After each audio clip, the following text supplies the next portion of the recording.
যে ব্যক্তি একবার সূরা ইয়াসিন পড়ে সে 10 বার পুরো কোরআন পড়ার সওয়াব পেয়ে যাবে। এটা একটা ফাজিলাত। আচ্ছা, আরেক ফাজিলাতে আছে, রাসূল সাল্লাল্লাহু আলাইহি ওয়াসাল্লাম বলেছেন ইকরাউ সূরাতা ইয়াসিন আলা মাউতাকুম, তোমাদের মুমূর্ষদের সামনে বসে সূরা ইয়াসিন পড়ো।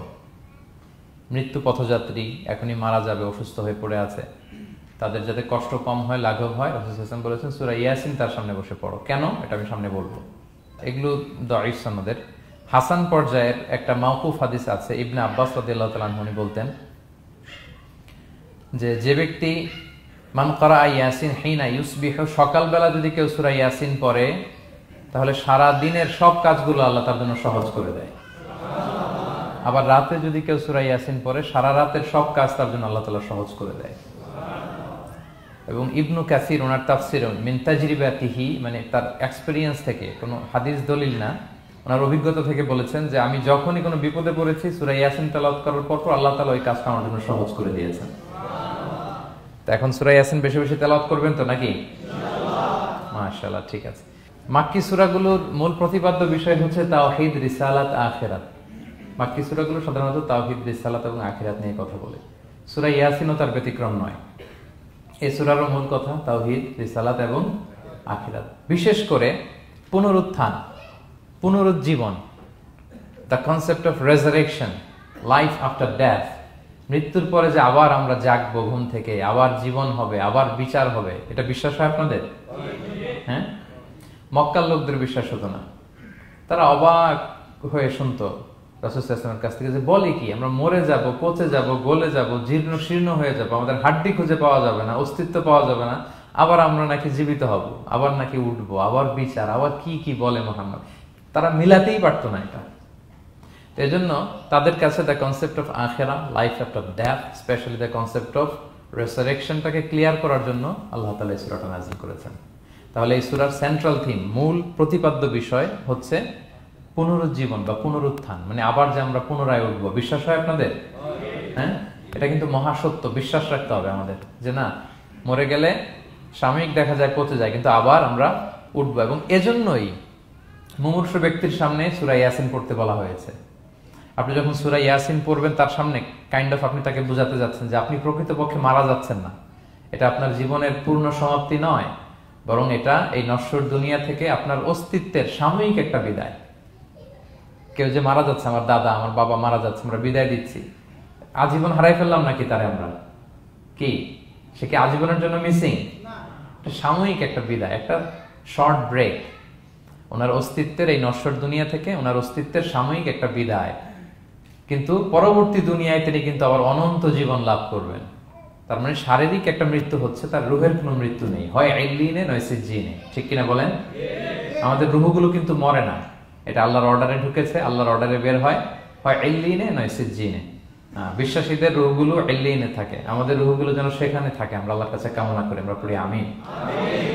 এজন্যই মৃত ব্যক্তিদেরকে আশাব্যঞ্জক করার জন্য এই সূরার মধ্যে যে কথাগুলো বোঝানো হচ্ছে যে আবার আপনি উঠবেন, আবার জীবিত হবেন, আবার আমরা মিলিত হব, বিচারের মুখোমুখি হব, আবার আমরা জান্নাতে একত্রিত হব, আমাদের গেট টুগেদার হবে, আমাদের রিট্রিট হবে। মানে মৃত্যুর মধ্যে আমরা আনন্দ খুঁজে বেড়াই নাকি? হ্যাঁ, মৃত্যু নিয়ে অনেকের কথা ভয়, কিন্তু আমরা তো মৃত্যুই একমাত্র ওয়ে যার মধ্য দিয়ে আমরা আমাদের রবের সাথে সাক্ষাতের গেট ওয়ে। এটা আল্লাহর সাথে সাক্ষাতের প্রথম ধাপ হচ্ছে আপনাকে দুনিয়া ছাড়তে হবে, এছাড়া কি আল্লাহর সাক্ষাৎ পাওয়া যাবে? যাবে না। এজন্য মৃত ব্যক্তির সামনে আল্লাহর হাবিব সাল্লাল্লাহু আলাইহি ওয়াসাল্লাম রাহমাতুল লিল আলামিন মুহাম্মদ রাসূলুল্লাহ সাল্লাল্লাহু আলাইহি ওয়াসাল্লাম তিনি সূরা ইয়াসিন তেলাওয়াত করতে বলেছেন। তাহলে সেন্ট্রাল থিম ক্লিয়ার সবার কাছে না? এবার আসেন কিছু প্রাইম লেসন, কোর লেসন সূরা ইয়াসিন থেকে। আমি সম্ভবত গত বছর আমার ভেরিফাইড ফেসবুক পেজ থেকে আমি 4টা লাইভ সিরিজ করেছি 4 ঘন্টার সূরা ইয়াসিনের উপর। আপনারা শুনবেন এগুলো, খুবই ওয়েল ডকুমেন্টেড ম্যানারে, একাডেমিক ওয়েতে আলোচনা করেছি। যাদের সময় আছে শুনবেন এই লাইভগুলো। তো আমি এখন শুধু সার নির্যাসটা, প্রাইম লেসন বা কোর লেসনগুলো নিয়ে আসি। 1 নম্বর লেসন হচ্ছে আল্লাহ তাআলা বলেছেন যে কোরআনের আয়াতগুলো একটার সাথে আরেকটা well connected, completely well net, এটা well protected. One doesn't differ the other or contradict the other. কোনো আয়াত আরেক আয়াতের বিপরীতে যায় না, একটা আরেকটার সম্পূরক, পরিপূরক, ওয়েল নেট, ওয়েল কানেক্টেড। এটাই প্রমাণ করে যে এটা কার কাছ থেকে নাজিল হয়েছে? আল্লাহ সুবহানাহু ওয়া তাআলার কাছ থেকে নাজিল হয়েছে। আল্লাহ তাআলা এটাই বলেছেন, ইয়াসিন, তারপরে ওয়াল কুরআনিল হাকিম। হাকিম বিমানা মুহকাম, মানে কোরআনের আয়াতগুলো পোক্ত, এটা হচ্ছে completely well net, perfectly connected, একটা আরেকটার সাথে কানেক্টেড। এক আয়াত ইফাসসিরু বা'দুহু বা'দান, এক আয়াত আরেক আয়াতকে ব্যাখ্যা করে। অনেক কথা কোরআনের এক জায়গায় সংক্ষেপে বলা হয়েছে, আরেক জায়গায় বিস্তারিত, এক জায়গায় ছোট করে আরেক জায়গায় বড় করে। কোন আয়াত আরেক আয়াতের সাথে কন্ট্রাডিক্ট করে না। আল্লাহ তাআলা বলছেন আফালা ইয়াতাদাব্বারুনাল কুরআন ওয়ালাউ কানা মিন ইনদি গায়রিল্লাহি লাওয়াজাদু ফীহি ইখতিলাফান কাসীরা। তারা কি কোরআন নিয়ে গবেষণা করবে না? এই কোরআন যদি আল্লাহ ছাড়া অন্য কারো কাছ থেকে নাজিল হতো তাহলে তারা কোরআনের মধ্যে অনেক বিরোধ দেখতে পেত, পরস্পর বিরোধ, অনেক বিরোধ দেখতে পেত। কিন্তু কোরআনের ভেতরে এই পুরো 30 পারায় কোথাও কি এক আয়াতের সাথে আরেক আয়াতের কন্ট্রাডিকশন আছে? কোনো বিরোধ আছে বলেন? না, এটা ওয়েল নেট, ওয়েল কানেক্টেড। অন্য আয়াতে আল্লাহ বলছেন লা ইয়াতিহিল বাতিলু মিন বাইনি ইয়াদাইহি ওয়ালা মিন খালফি, সামনে থেকে পেছন থেকে কোরআনে কোনো বাতিল অনুপ্রবেশ করতে পারে না, কারণ তানজিলু মিন হাকিমিন হামিদ, এটা প্রজ্ঞাময় প্রশংসিত আল্লাহর পক্ষ থেকে এটা প্রোটেক্টেড একটা কিতাব নাজিল হয়েছে, ফলে এটা কিয়ামত পর্যন্ত প্রোটেক্টেড থাকবে। এক আয়াত আরেক আয়াতের ব্যাখ্যা করে দেয়, এটা হচ্ছে একটা ব্যাখ্যা। আবার আল কুরআনিল হাকিম মানে হচ্ছে বিজ্ঞানময় কোরআন। কোরআনের মধ্যে অনেক বিজ্ঞানের কথাও আছে। শুধু বিজ্ঞান, বিজ্ঞান নিয়ে কি আছে প্রায় 1.5 ঘন্টার লেকচার আছে আমার। Scientific indications of the holy Quran, cosmic symbols, natural phenomena, cosmology, embryology, morphology, blah blah blah, অনেক কিছু।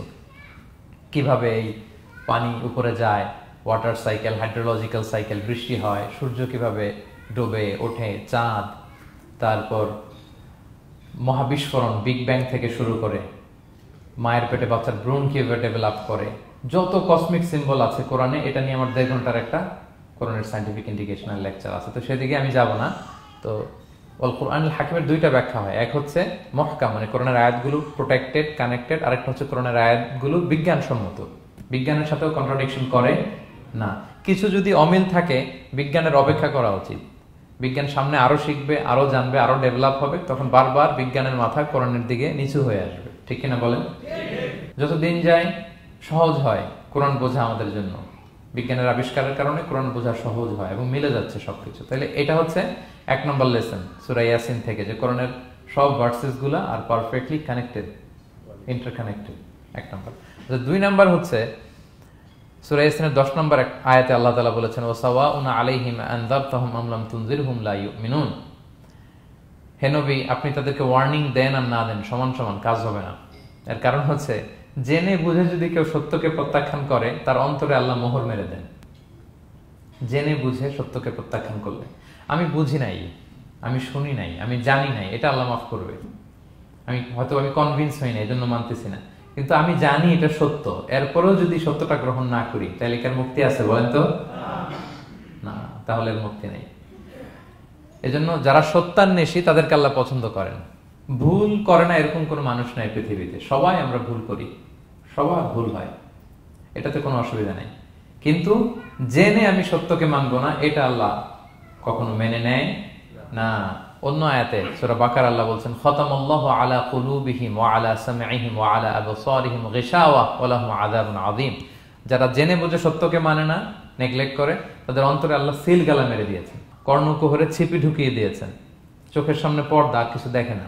কারণ ওরা সত্যটা মানতে চায়, নিয়তি করে ফেলছে যে আমি মানবো না। কেউ যদি নিয়ত করে ফেলে যে আমি বুঝবো না, যত বুঝাক তারা বুঝানো যাবে।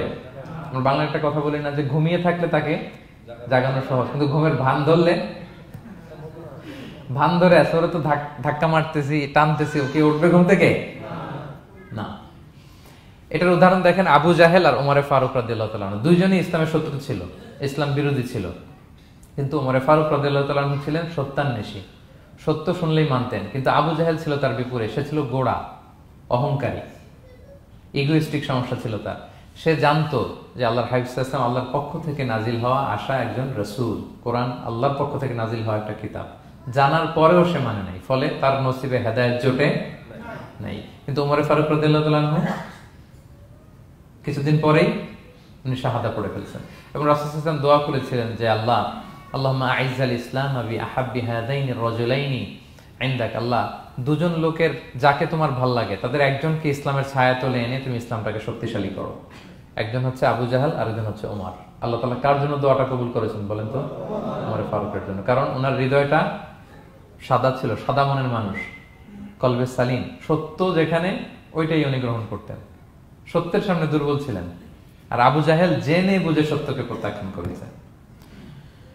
সো 2 নাম্বার শিক্ষাটা আমরা যেটা পেলাম, যে জেনে বুঝে সত্য প্রত্যাখ্যান করলে আল্লাহ তার জন্য হেদায়েত বরাদ্দ রাখেন না।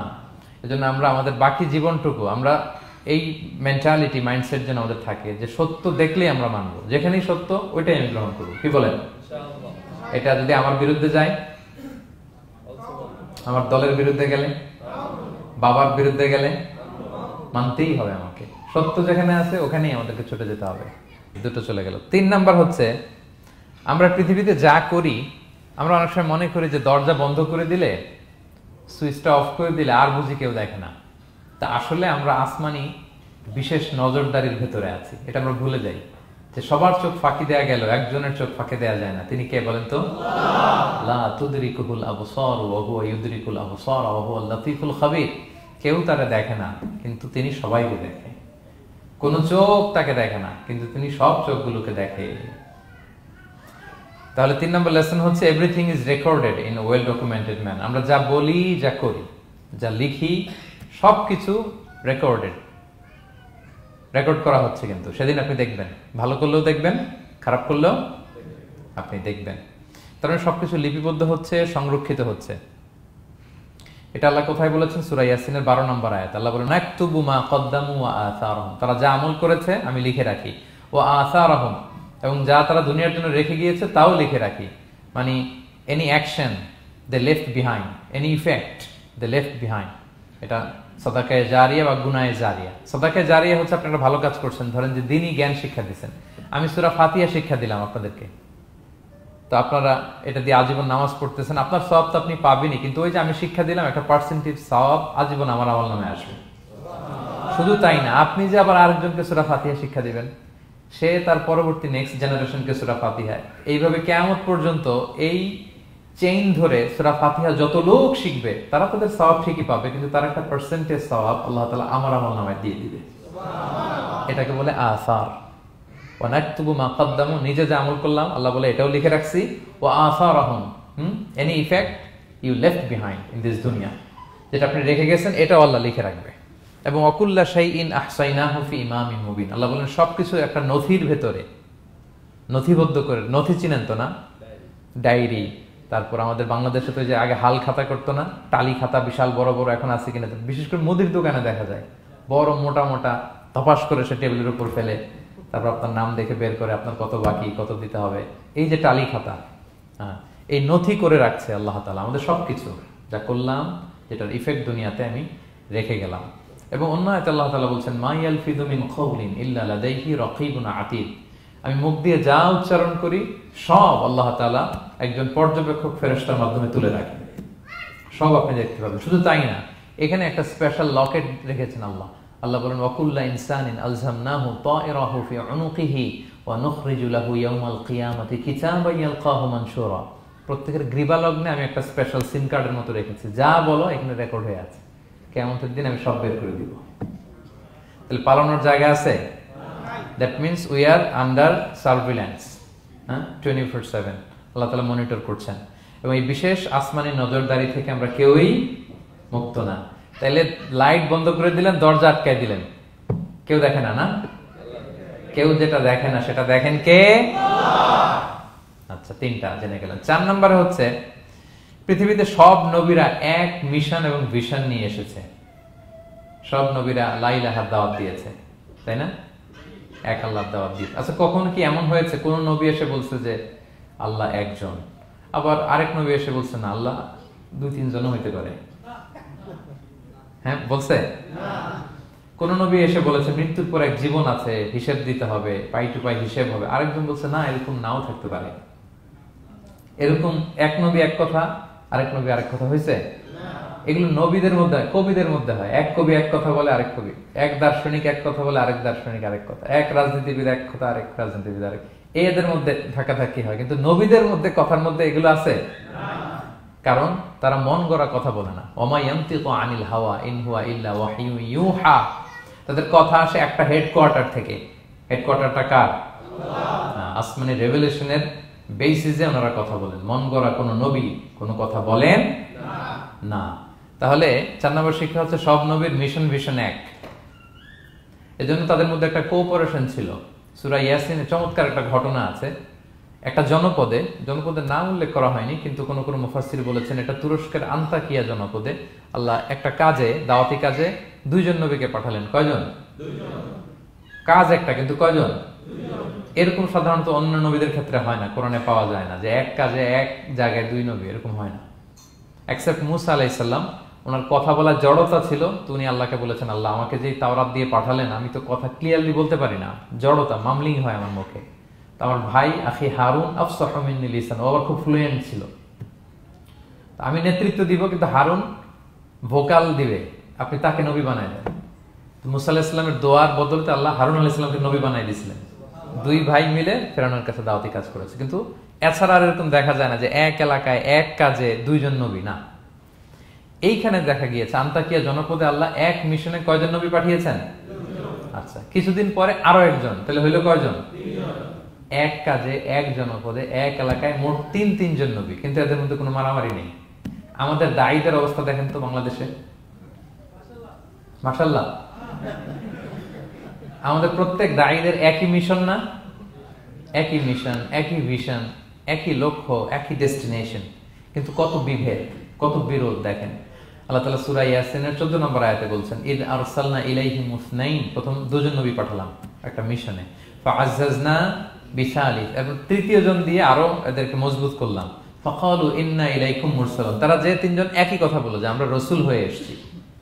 তাহলে দেখেন নবীদের মধ্যে পারস্পরিক শ্রদ্ধাবোধ ছিল, বড় নবী ছোট নবী, প্রধান বক্তা দ্বিতীয় বক্তা তৃতীয়, এগুলো ছিল না। এই 3 নবীর মধ্যে প্রধান নবী, দ্বিতীয় নবী, তৃতীয় নবী আছে নাকি? না। 3 জন একই মিশনে, একই ভিশনে, কোঅপারেশনে তারা এগিয়ে গিয়েছে।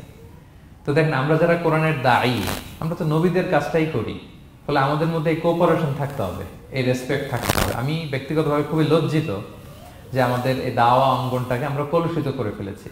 আমরা অন্য আলেমকে, অন্য দায়ীকে তুচ্ছ করা, তাচ্ছিল্য করা, ছোট করা, হেয় করা, তাকে বাতিল করা, নাকচ করা, এরকম আমরা করে থাকি। আমি একাই ইসলামের মুখপাত্র, আমি যা বলবো এটাই, এটা ঠিকাদারি আমার কাছে, এরকম একটা মেন্টালিটি আছে না? এটা নবীদের মাইন্ডসেট এরকম ছিল না। ওনারা কোঅপারেশনে, কোলাবোরেশনে কাজ করতেন, পার্টনারশিপে, একে অপরের প্রতি রেসপেক্ট ছিল। কোন নবী আরেক নবী বিসৎকার করে নাই, কিন্তু আমরা এক দায়ী আরেক দায়ীকে কাফের বলতেও তো আমরা দ্বিধাবোধ করি না, কি বলেন? আল্লাহ তাআলা আমাদের বোঝার তৌফিক দান করুন।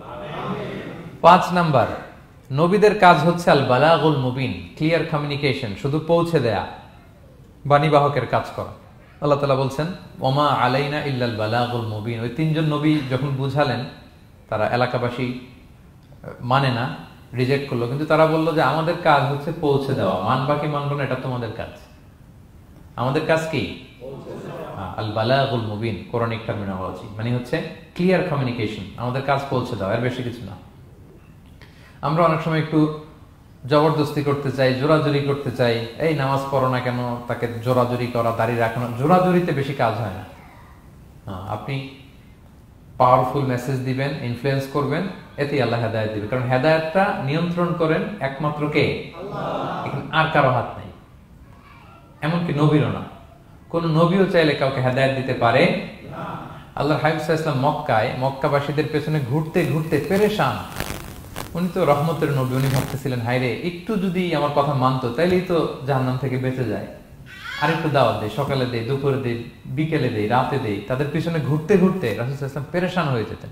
আল্লাহ তাআলা সূরা কাহফে আয়াত নাযিল করলেন, ফালা আল্লাকা বাকিউন নাফসাকা আলা আসারিহিম ইল্লাম ইউমিনু বিহাদাল হাদীসি আসাফা। নবী, ওরা যদি শুনতে না চায়, আপনি তো ওদের পিছনে ঘুরতে ঘুরতে পাগল হয়ে যাচ্ছেন বোধহয়, না রেখে দেন, মানলে মানুক, না মানলে নাই।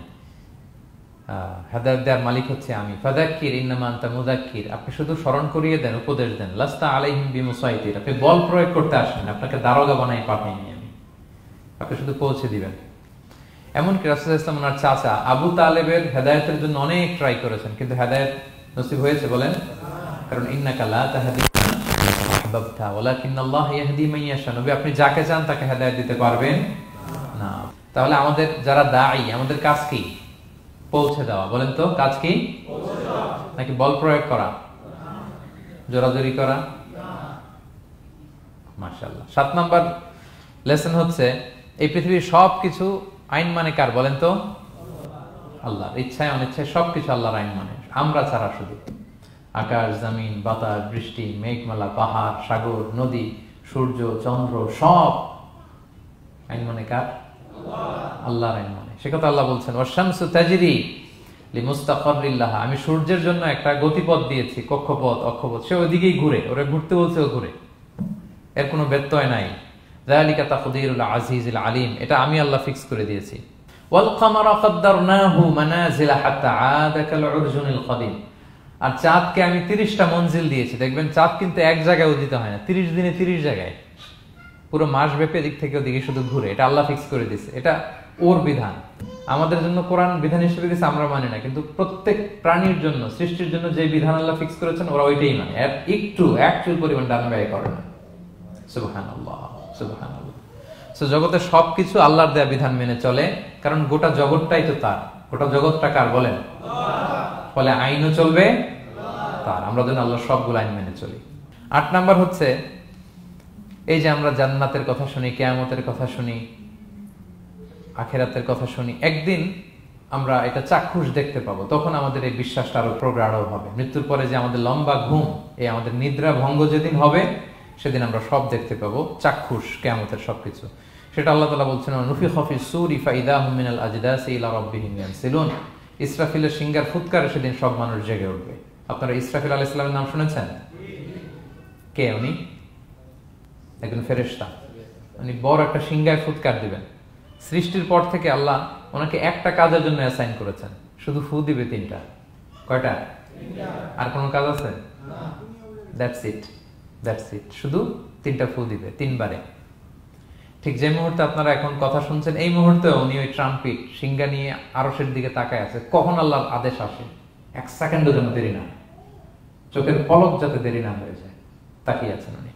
ফুৎকার দিবে তো কবর থেকে মানুষগুলো উঠবে, মিনহা খালাকনাকুম ওয়া ফিহা নুঈদুকুম ওয়া মিনহা নুখরিজুকুম তারাতান উখরা, এই কথাই আল্লাহ এই সূরাতে বলেছেন। তো মানুষ যখন উঠবে, কারো ঘুম হবে 50 বছর, কারো 500 বছর, কারো 5000 বছর, কারো 5 লক্ষ বছর। পৃথিবীতে প্রথম নিহত হয়েছে কে জানেন? হাবিল, আদম আলাইহিস সালামের ছেলে হাবিল পৃথিবীর প্রথম মারা গেছে। সে, তার ঘুমটা কত লম্বা বলেন তো? সে কত হাজার বছর, লক্ষ বছর বেচারা ঘুমাচ্ছে, হ্যাঁ, তার কবরে। তো এই সব সিংহার ফুৎকারে সব কবর থেকে উঠবে। ক্বালু ইয়া ওয়াইলানা মান বাআসানা মিন মারকাদিনা হাযা, কি রে কে ভাঙালো এই লম্বা ঘুমটা, সবাই তো ঘুমাচ্ছিলাম। হাযা মা ওয়া'দার রহমান, ফেরেশতারা বলবে এইটাই সেই দিন যেটা বিশ্বাস করো না এই দুনিয়াতে, ওয়াজ নসিহত হইলে তো তোমরা মানতা না, বলতা এগুলো কিছু নাই, না বিশ্বাস, আজকে সেই দিন। সাদাকাল মুরসালুন, রাসূলরা সত্যই বলেছেন, ওই দিন মানুষ চাক্ষুষ কিয়ামতকে অবলোকন করবে। 9 নম্বর শিক্ষা হচ্ছে তখন আল্লাহ তাআলা বিচার প্রতিষ্ঠিত করবেন, ওই বিচারে আল্লাহ কাউকে ঠকাবেন না। বলেন তো আল্লাহর বিচারে কোনো পার্সিয়ালিটি আছে? কোনো ঘুষ দেওয়ার সিস্টেম?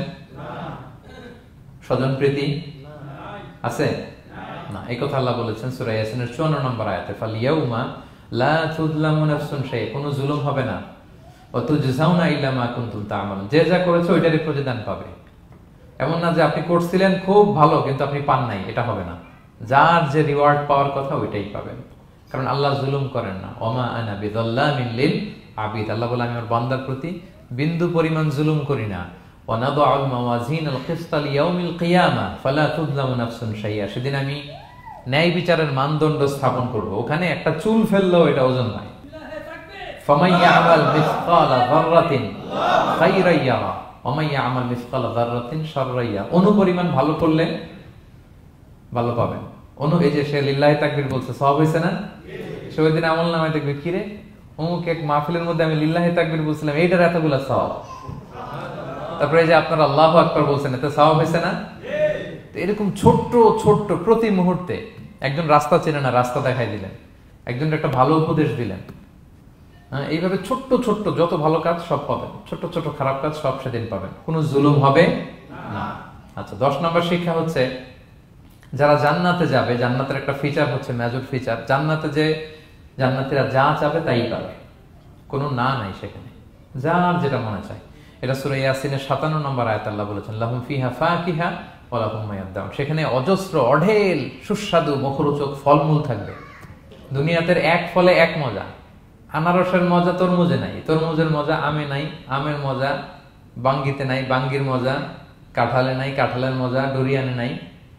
যেইটা খাবেন ওইটা স্বাদ। জান্নাতে এক ফলের ভেতরে হাজার রকমের স্বাদ আল্লাহ ঢুকাই দিবে। আচ্ছা, দুনিয়াতে যে কমলা খান, কমলার ছোলা খান, হ্যাঁ, ডাব যে খান, ডাবের ছোলাটা খান, শুধু পানি। ওইখানে ডাবের চেয়ে ডাবের ছোলা মজা লাগবে। কমলার চেয়ে কমলার ছোলা হবে আরো সুস্বাদু। মানে ওইটার ফিচারের সাথে দুনিয়ার ফিচারের কোনো তুলনাই হয় না, নো কম্পারিজন। যা চাবে তাই হবে। ইয়াসিনের 11 নম্বর শিক্ষা হচ্ছে সেদিন নিজের হাত পা নিজের বিরুদ্ধে সাক্ষী দিবে যারা জাহান্নামে যাবে। কারণ জাহান্নামীরা বলবে না আল্লাহ করি নাই, তোমার ফেরেশতারা ভুলে লিখছে, আল্লাহ আরেকজনের আমলনামা আমারে দিয়ে দিছে, এই অনেক ধরনের অজুহাত। তখন আল্লাহ তাআলা তার মুখটাকে সিলগালা করে দিবেন। ফালইয়াউমা নাখতিমু আলা আফওয়াহিহিম ওয়া তুকাল্লিমুনা আইদিহিম ওয়া তাশহাদু আরজুলুহুম বিমা কানু ইয়াকসিবুন। আল্লাহ বলে তোমার মুখ আমি সিলগালা করে দিলাম, হাত কথা বলবে, তখন পা সাক্ষী দিবে কোথায় যে পাপটা করছেন। আপনি অবাক হন, কি রে এই হাতে তো কত আংটি পরলাম, এরপর কত লোশন মাখলাম, হ্যাঁ, কত সুন্দর বডি ওয়াশ দিয়ে হাতটাকে ক্লিন রাখলাম, তারপর হাতের মধ্যে গ্লাভস পরলাম, হাত পা কত যত্ন আমি নিলাম। এই হাত পা আমার বিরুদ্ধে কথা বলে রাগে মানুষ বলবে ওয়াকালু লিজুলুদিহিম লিমা শাহিদতুম আলাইনা, কি রে আমার বিরুদ্ধে কথা বলিস কেন? তো হাত পা বলবে ক্বালু আনতাকানাল্লাহ আল্লাযী আনতাকা কুল্লা শাই। ওই আল্লাহ আজকে আমাকে কথা বলার সুযোগ দিয়েছে, যে আল্লাহ চাইলে যে কাউকে যে কোনো সৃষ্টিকে কথা বলার সুযোগ দিয়ে থাকে। পাথরকে আল্লাহ জবান দিতে পারেন, দিয়েছেন। রাসূল সাল্লাল্লাহু আলাইহি ওয়াসাল্লাম মক্কার শিয়াবের মধ্য দিয়ে যখন হাঁটতেন, অনেক পাথর রাসূল সাল্লাল্লাহু আলাইহি ওয়াসাল্লামকে সালাম দিয়ে বলেছেন আসসালামু আলাইকা ইয়া নবী আল্লাহ, হে আল্লাহর নবী আপনাকে সালাম। কে দিয়েছে সালাম? পাথর। মরা খেজুর গাছ কেঁদে উঠেছে নবীর জন্য, তার মানে এগুলোর ভেতরে প্রাণের সঞ্চার করেছেন কে? আল্লাহ। সেদিন হাতের ভেতরে আল্লাহ তাআলা কথার শক্তি দিবেন। আপনার হাত আপনার বিরুদ্ধে, পা বিরুদ্ধে, আপনার বডি আপনার বিরুদ্ধে সাক্ষী দিবে। সো খবরদার, অতটুকু পাপ করি যতটুকু পাপের শাস্তি বহনের ক্ষমতা আমার আছে। একটু হিসাব মিলিয়ে নিই আমরা। 12 নম্বর লেসন হচ্ছে যে আমরা শক্তিশালী হই, ছোট থেকে বড় হই, এরপরে আবার দুর্বল হয়ে যায়। আল্লাহ বলেন ওমান নুআম্মিরহু নুনাক্কিসু ফিল খালকি আফালা ইয়াকিলুন। আমি যখন কারো বয়স বাড়িয়ে দেই তাকে আবার দুর্বল করে দেই। এটাই জীবন চক্র। দেখেন, শৈশব দিয়ে শুরু, তারপর কৈশোর, তারুণ্য, যৌবন। যৌবনের কথা চিন্তা করে তো বেশিরভাগ যুবক কি শক্তি গায় না, যা খায় ওইটাই হজম হয়ে যায়। ওভারটাইম করতে পারি, লাগাতার কাজ করতে পারি, মানে অনেক ক্যাপাসিটি। কিন্তু সেই আপনি যখন 60, 70, 80-তে যাবেন আর পারা যায় না, তখন একটা লাঠি লাগে। কি লাগে?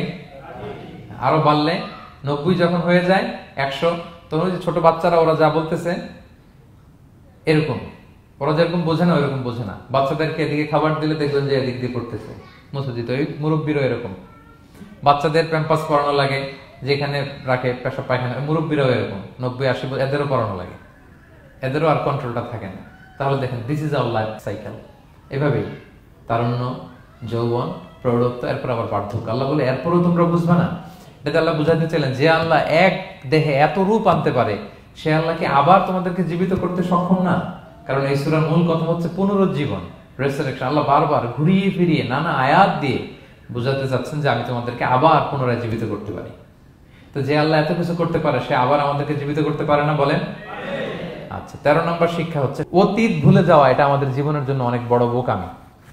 আমরা ভুলে যাই অনেক সময়, আমরা কি ছিলাম, কোথায় ছিলাম, ভুলে যাই। আল্লাহ বলেন আওয়ালাম ইয়ারাল ইনসানু আন্না খালাকনাহু মিন নুতফা ফাইদা হুয়া খাসীমুম মুবিন।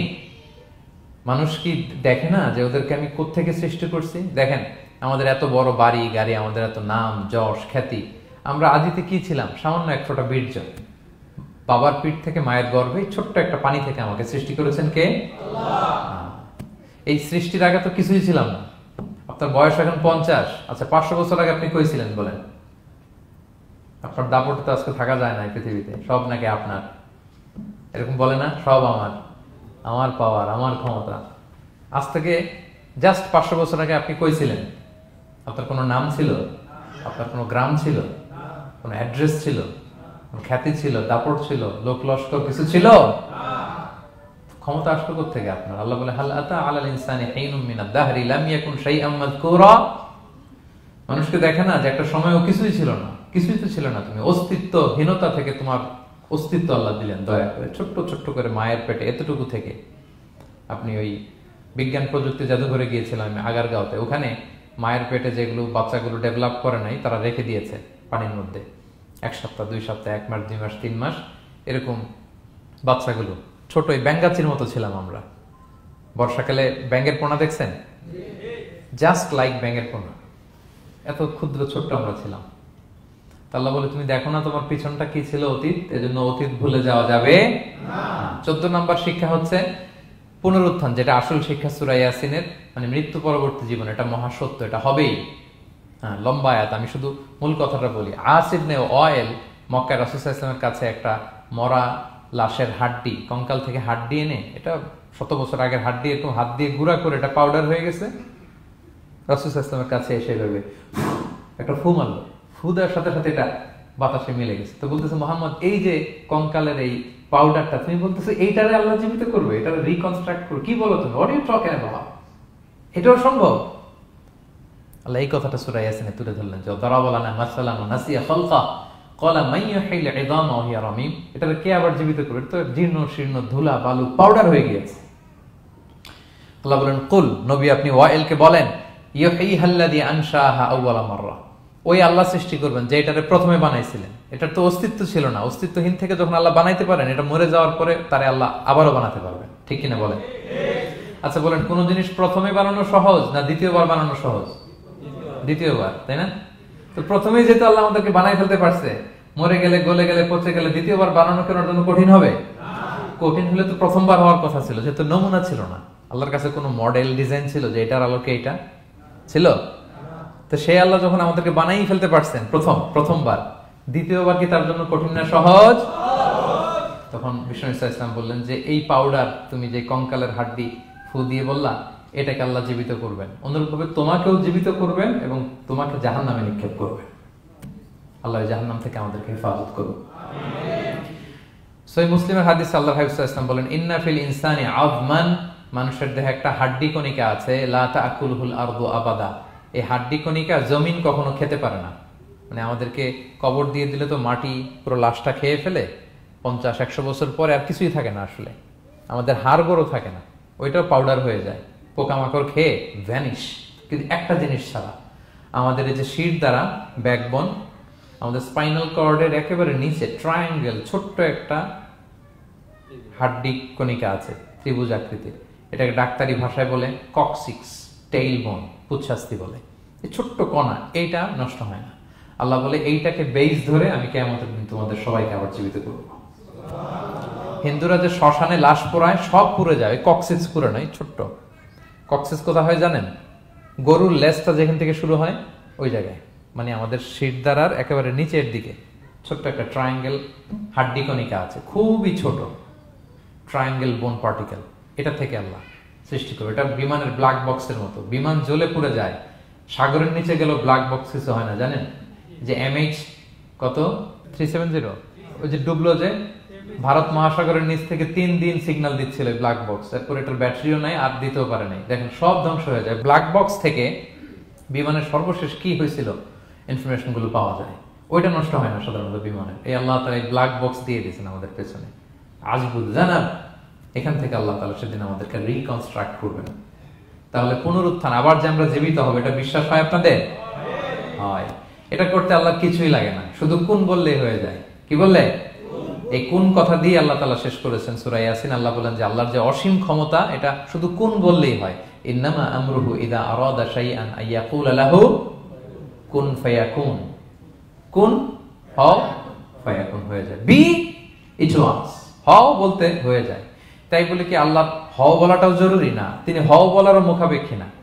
দুনিয়াতে আমাদের বোঝানোর জন্য তিনি বলছেন যে আমি কোন বললেই হয়ে যায়, ওনার কোনও বলা লাগে না, চিন্তা করা মাত্রই হয়ে যায়। ফাআলুল লিমা ইউরিদ, তিনি যা ইচ্ছা তাই করতে পারেন।